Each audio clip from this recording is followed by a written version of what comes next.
All righty. Well, good afternoon, Wendy. How are you today? I'm doing great, thank you. How are you? I'm really good. Thanks so much for asking. So we originally connected today to talk about a couple other positions that I have, and when I was perusing your resume, I saw that you do have some experience with HUD and housing authorities. So why don't you go ahead and walk me through some of your experience? Okay.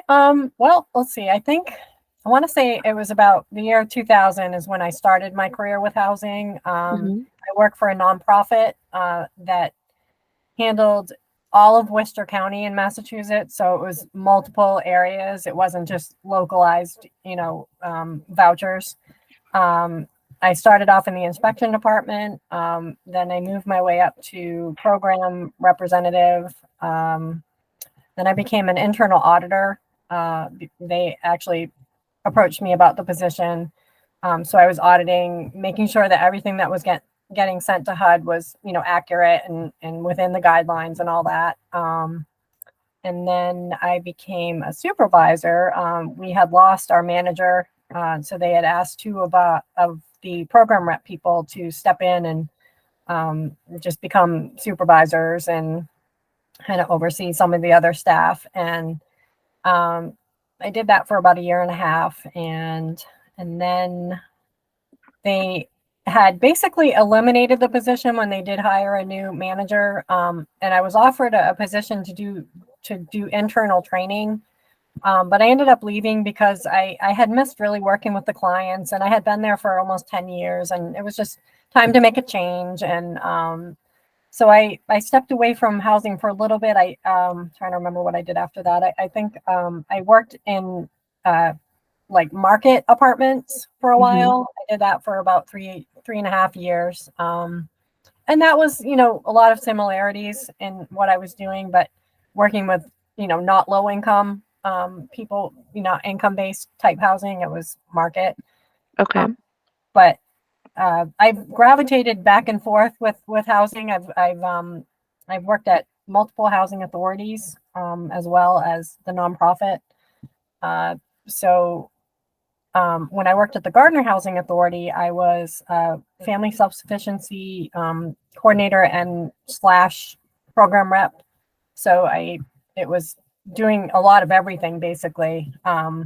We actually had to do the inspections there for the apartments as well. And also administer the program too. And then FSS, family self sufficiency, was a program where Hmm. you're assisting people to helping them get to a point where they can become self sufficient. Okay. And let's see, yeah. And then when we moved to Florida, I had gotten a job at the housing authority in Daytona, and I was there. I want to say about 3 or 4 months or so, and Okay. unfortunately, a family issue was happening up north, and I ended up having to go back up north for some time, so I wasn't able to stay on in the position. But yeah, so I do have a Okay. little bit of history there. I left in good standing when I left, and gave them a proper notice and all that. It wasn't abruptly. I didn't just leave. Um, Okay. And yeah. you were on, were you, and what were you doing there for them? I You don't said you remember were on exactly what site? the position was called. I think it was assistant property manager. So I was sort of an assistant to an assistant property manager. So it was Okay. me, and then the assistant property manager, and then the property manager. It was I forget the name of it was on Caroline Street, Yes. that Okay. property over there. So I worked there and I did, collected rents, helped them process their paperwork for renewals and um, new people. The assistant property manager was the one that typically would meet with them a lot of times, but I helped them get their paperwork together and all that. Okay. And then I And we collected rents. Sure. And then Mhm. we talked about that you have quite an array of certifications during your time with the housing authority. But you said that they might not still be valid. But is that something that you could pull out, maybe a list, and let me know which ones you are certified in, and then we What? can certainly take a look and see what's valid and what's not. I don't know what the time Yeah, frame is on those. right. All right. So, what I would like to, oh, and then we talked a little bit about what you are interested in. And I mentioned that in the past, and I'm not sure if this position is still open, but we do have an HCV. or we were hiring for an HCV specialist.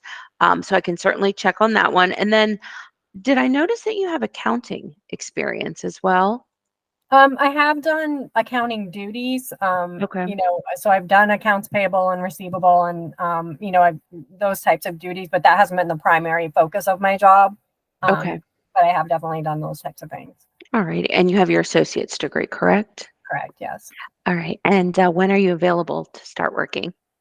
I would say, let me just check the calendar real quick. All Like the right. 22nd, would be ideal for me. I have some appointments set up and Okay. the next All couple right. weeks, but I mean, I could be flexible if need be.